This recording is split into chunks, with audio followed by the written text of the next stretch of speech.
नमस्कार। आज हम इनकम टैक्स के एक काफी इंटरेस्टिंग सेक्शन पर बात करने वाले हैं, सेक्शन 44 ADA। हाँ, ये प्रोफेशनल्स के लिए बहुत काम का सेक्शन है। बिल्कुल।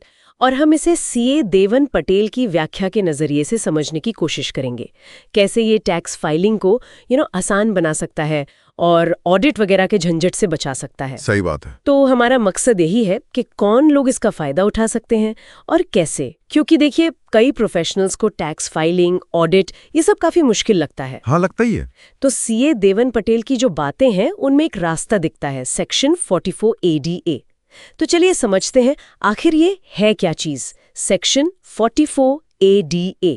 देखिए, सीए देवन पटेल के हिसाब से ये असल में एक प्रिजम्पटिव टैक्सेशन स्कीम है। प्रिजम्पटिव मतलब अनुमान वाला कुछ? हाँ, बिल्कुल अनुमानित। मतलब इसमें टैक्स आपकी असली कमाई पर नहीं, बल्कि आपकी जो टोटल साल भर की रिसीट्स है उसके एक फिक्स्ड परसेंटेज के अंदाजे पर लगता है। अच्छा। और ये खास तौर पर उन प्रोफेशनल्स के लिए है जिनका जिक्र इनकम टैक्स एक्ट में है। ठीक है, तो कौन लोग, मतलब कौन से प्रोफेशनल्स इसमें आते हैं, एलिजिबिलिटी क्या है? हाँ, तो इसमें दो मेन बातें हैं, जैसा सीए देवन पटेल बताते हैं। एक तो आप एक्ट में लिस्टेड प्रोफेशनल हों, जैसे चार्टर्ड अकाउंटेंट हो गए, डॉक्टर, वकील, architect, technical consultant, interior designer, हाँ फ्रीलांस आईटी कंसल्टेंट भी इसमें आते हैं। ओके। और दूसरी शर्त? दूसरी शर्त है आपकी सालाना ग्रॉस रिसीट्स, मतलब कुल कमाई। वित्त वर्ष 2024-25 के लिए ये लिमिट 75 लाख है, इससे ज्यादा नहीं होनी चाहिए। 75 लाख। ठीक है, अगर ये दोनों शर्तें पूरी होती हैं तो वो ये स्कीम चुन सकते हैं। बिल्कुल। तो अगर कोई चुन लेता है तो ये प्रिजम्पटिव तरीका काम कैसे करता है? ये 50% वाला क्या मामला है? हाँ, ये जरूरी पॉइंट सीए देवन पटेल इसे साफ करते हैं। इस स्कीम में प्रोफेशनल को अपने टोटल रिसीट्स का कम से कम, ध्यान दीजिएगा, कम से कम 50% अपनी टैक्सेबल इनकम दिखानी होती है। कम से कम 50%? हाँ, और उसी 50% या उससे ज्यादा जो भी वो दिखाते हैं उस पर टैक्स देना होता है।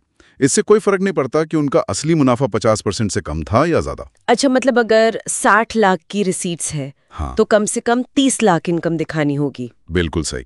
सीए देवन पटेल यही उदाहरण देते हैं। 30 लाख पे टैक्स देना होगा, भले ही असल में खर्चा ज्यादा हुआ हो और मुनाफा कम रहा हो। तो ये तो एक तरह से सरकार और प्रोफेशनल के बीच डील जैसी हो गई। आप इतनी इनकम दिखाओ, हम आपकी कागजी कार्रवाई कम कर देंगे। हाँ, कह सकते हैं। तो इसका सबसे बड़ा फायदा क्या है फिर? सीए देवन पटेल क्या कहते हैं इस पर? सबसे बड़ा फायदा, जैसा वो बताते हैं, यही है कि आपको वो लंबी चौड़ी बुक्स ऑफ अकाउंट्स, मतलब हिसाब किताब की किताबें रखने की जरूरत नहीं है। कम हो जाता है। बिल्कुल।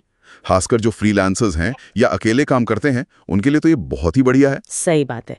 ये तो सुनने में काफी अच्छा लग रहा है, एक तरह का टैक्स शॉर्टकट। लेकिन क्या इसमें कोई पैच भी है? मतलब कोई कंडीशंस या वार्निंग? हाँ, बिल्कुल है।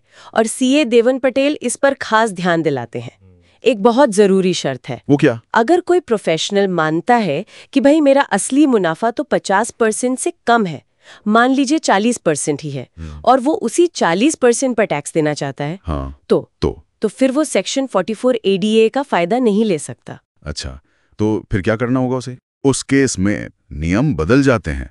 फिर उसे बाकायदा पूरी बुक्स ऑफ अकाउंट्स रखनी पड़ेंगी। ओ, मतलब वही सारा हिसाब किताब? हाँ, पूरा हिसाब किताब। और सिर्फ इतना ही नहीं, सेक्शन 44 AB के तहत उसे टैक्स ऑडिट भी करवाना पड़ेगा। अच्छा, ऑडिट भी कंपलसरी हो जाएगा? हाँ, अनिवार्य हो जाएगा। तो प्रोफेशनल के सामने एक चॉइस है, जैसा सीए देवन पटेल समझाते हैं। या तो 44 ADA की सिंप्लिसिटी लो, 50% इनकम मानकर टैक्स दो और ऑडिट बुक से बचो, या फिर अगर कम प्रॉफिट दिखाना है तो पूरी तैयारी रखो, डिटेल बुक्स बनाओ और ऑडिट करवाओ। समझ गई। तो सीए देवन पटेल की व्याख्या को अगर हम समेटें तो सेक्शन 44 ADA एलिजिबल प्रोफेशनल्स के लिए टैक्स को आसान बनाने और ऑडिट से बचने का एक स्मार्ट तरीका है। हाँ। बशर्त ये है कि वो अपनी रिसीट्स का कम से कम आधा हिस्सा इनकम मानने को तैयार हों। बिल्कुल सही।